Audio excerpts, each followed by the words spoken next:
Alright guys, we're back for round 15's review for Supercoach 2022. 2406 the score for the round. 9 out of 10 times, that's not bad.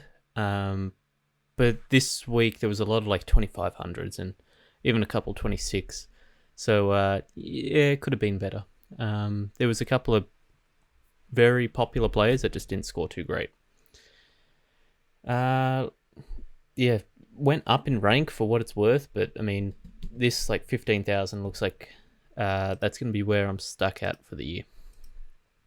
Which, I don't know, it's a bit disappointing, but the year's kind of been all over the place. The back line was like, we'll get into the big one, which is annoying, but yeah, it wasn't too great this week. Sicily 87 kind of just got shut out of the game, just one of those games. He's still, he's D1 with Stewart out for like 5 weeks, something like that. I do think he's D1 for the time being. Sinclair wasn't too great, got tagged for the first half, tried to move up to the wing slash just up the field a little bit more, and it just destroyed the scoring. Hewitt, he played pretty good, honestly, but it's just there's only so many points. Probably worth more of a 110 score, but you take it. Crisp, he started off fine and then just fizzled out. And then Short, kind of the same, but also just never really got it started in the game. But before the round, I said Geelong's not a great matchup for him. Plus, this role isn't amazing for him. I still think if he's your D6 or D5 or whatever, you're fine. It's not too big a stress just because of how popular he is. But if you haven't got him, there's definitely no race to bring him in. Ware was good. He 67 is as good as 67 can be. And D'Ambrosio still, he looked fine. Was very slow to get into the game. I feel like I only really saw him in like the third and fourth. But yeah, he was fine. The midfield is where the chunk of the scoring happened, which, I mean, that's pretty much normal. Oliver 140. I was tempted to chuck the vice on him, but lucky I didn't. Just wasn't sure because of Brisbane, Melbourne. It's like 1 versus 2. Yeah, that matchup can sometimes be tough. Ended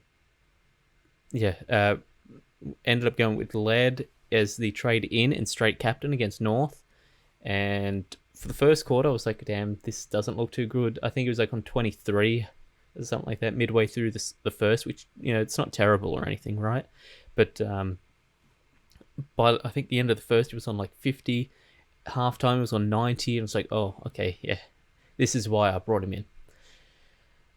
Neil, I mean, they sent a bit of attention his way. I wouldn't say it was like a hard tag or anything like that, but Brisbane didn't look great. Like, that was pretty embarrassing what happened to Brisbane. Am I getting my weeks mixed up? I feel like that was more than a week ago. No, it's just the Thursday games. I don't like Thursday games. I think just make it Friday, Saturday, Sunday, but whatever. It makes it feel like it's so far away, these games. Yeah, McRae was fine. He did fine. I saw a lot of people took this, and I don't think it was a terrible idea, like 90% of the time, but you did have Laird. Say you do have Laird. You had him versus North, which is the worst team in the comp. So, maybe you should have went him. I don't know. It's hindsight, I guess. Took was fine. Lucky to scrape over the ton again. I feel like last week I said the same thing. Cripps was fine, waiting for that ruck to come back. And Merritt was better than last week, but that's about it. Essendon lost somehow to West Coast, which I should pull down the scarf for it, honestly. Up the boys for finally winning a game. Well, they won earlier, but like winning a game that wasn't like free. Collingwood game was pretty free for him. Petrarca 97. Again, I thought he deserved a ton. I think he had 30 touches or 29 touches. I think he deserved a 100, but I think his efficiency wasn't too good. And then the bench, Clark didn't play. Clark played, and that's weird. And then Owens didn't make it back into the team, which maybe with Zach Jones out, there's a chance, but yeah, maybe Owens is done for the season, which will be a little annoying. Wits was going to be the other vice captain option, which it ended up being fine. Laird was fine, but yeah, Wits was pretty good, especially versus Port, who they're doing this weird ruck thing. No, really, they're not running a ruck. They're going Finlayson and Dixon. It's just not good. Neither of them can really rock around the ground and stuff like that. Like, they can maybe hold their own in a contest, but around the ground they just don't know where to be for a ruckman. Darcy was better than he has been in the past couple of weeks. Like, he's been walking around the last few weeks. At least this one would have been a lot higher. Would have been like the 140s if he could have just caught a couple of marks, which I feel a lot better with that than him walking around the ground, never getting targeted, losing in ruck contests and stuff like that. Yeah, I'd prefer this, where it's more so next week he grabs those marks and he's on a 150. So and then the forwards pretty good as well. Cogs 109. He's playing midfield. He's kind of completely swapped the story for him this year. It was kind of like he was getting lost up forward, and it was like, oh well, Cogs, the premium is done for. Yeah, now he's completely reversed it, and he's probably the most I don't know, I'd say Dunkley and Park are the most consistent here, and then there's Bont and Brody and stuff like that, but he's up there. He's one of the better forwards we've got this year. Like I said, Dunkley was fine. He's been really good all year long. Parker, a little bit of a lull in the game, but that St Kilda game was maybe the worst game of this year. That was bad. I tried to watch it just to see, why was Heaney scoring so low and all that, but yeah, this was a terrible game. I couldn't even watch it. So slow and boring. Heaney 59, not great, but yeah, this game was just really rough. No one could score from this. I think Mills had an 80, just not a good game. Roses couldn't find his role that he had the last couple of weeks, where it was small forward, but then runs into stoppages, that are around the 50. He didn't have that so much this week, but he did have a goal at the end, which helped his scoring a little bit. It's better than look what I had to pick from. I had a 38, a 37, and a 26 to pick from. Not great. And then Rioli 65, which was better than I thought it would be. But I think he's reset his break even. 28. He should that should be hittable for Rioli. And I had to bring in Bazzo because I need a player here, but it looks like Josh Carmichael from Collingwood should get named this week. I think it looks like that, but obviously no one knows. Jai Cully is still the verdict's out because his waffle scores haven't been the best. I think he had 14 touches on the weekend. You expect better. Him and Will Hayes from Carlton, pushing for selection. Will Hayes and Carmichael.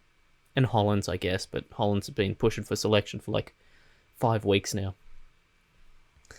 But for trades, obviously we've got to trade Stewart. He's out minimum 3, probably I'd say 4 to 5, honestly. It was a really bad hit.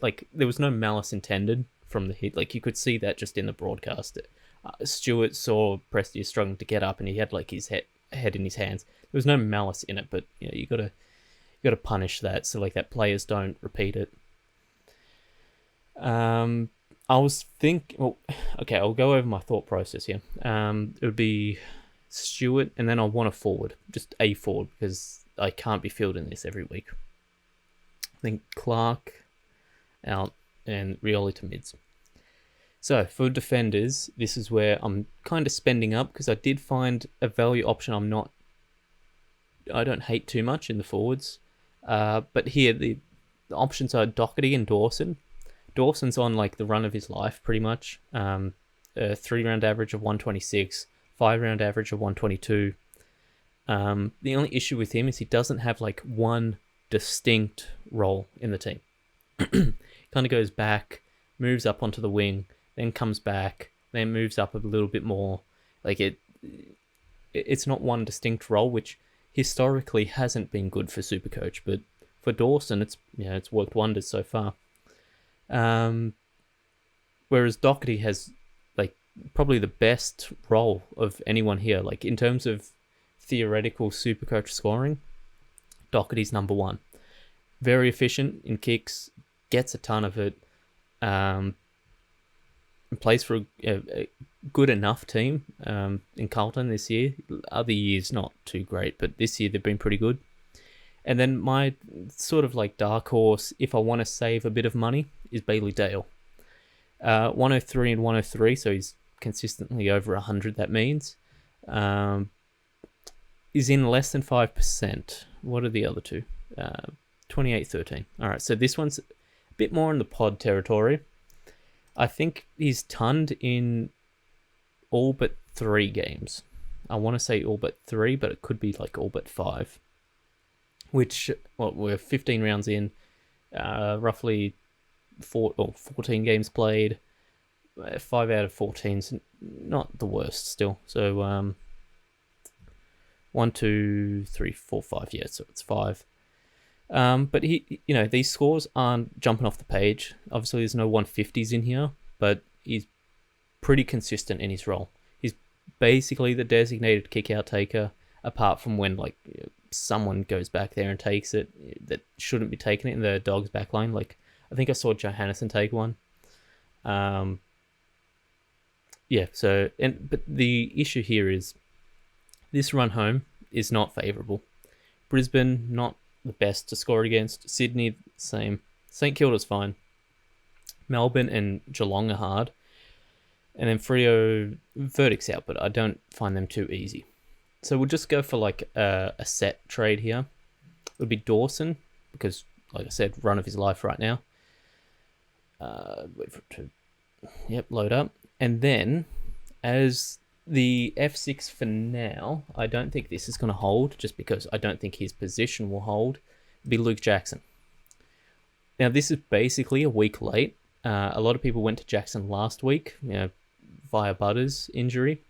And they got this 122, which obviously was good, but I don't actually see him repeating it. I guess Big O's a lot better than Rob is, so, but Brisbane were pretty pitiful. Verdict's still out. Don't know if I'm going to do this. I could maybe find a value defender and then bring in a better forward. We'll look into it, but for now, this is what I'm going with. Leaves a bit of money in the bank. You'll end up hoping Jackson goes up maybe about 120 odd K, and it can move him up to a Bont or a Brody or a Bailey Smith right at the end. English is probably out another week. He had a delayed concussion, which meant he entered the protocols later, which means he comes out on Thursday. Like, Thursday is his first day of availability. I don't know if they're going to play him here. So, yeah, this is probably what we'll be rocking with. As for captains, you have to have a vice or a captain on Oliver. Have to. It is mandatory. If you own Clayton Oliver, he has to have a vice or a captain on him. He's had 2 200s in his last 3 games against Adelaide. So you got to have that. If you have Mills, that's a good vice captain into... time's not great, though. Let's see. I guess I'll go with, like, Wits. But then Cameron's been alright. So I'm not sold on this, but for now we'll go with that. Cogs isn't bad as well against Hawks. I think the Hawks could tag Josh Kelly, so... I mean, their tag isn't that great. Like, I think it's Shields or something comes onto tag, or Newcomb. It's not amazing, but, it will probably limit his performance. But yeah, towards the end of the season, that's all there is. Couple of trades. ranks maybe moving. But yeah, till next week. Let me know what you guys are doing. If you've got Stewart, who will you trading him out to? But yeah, till next week. Tasty out.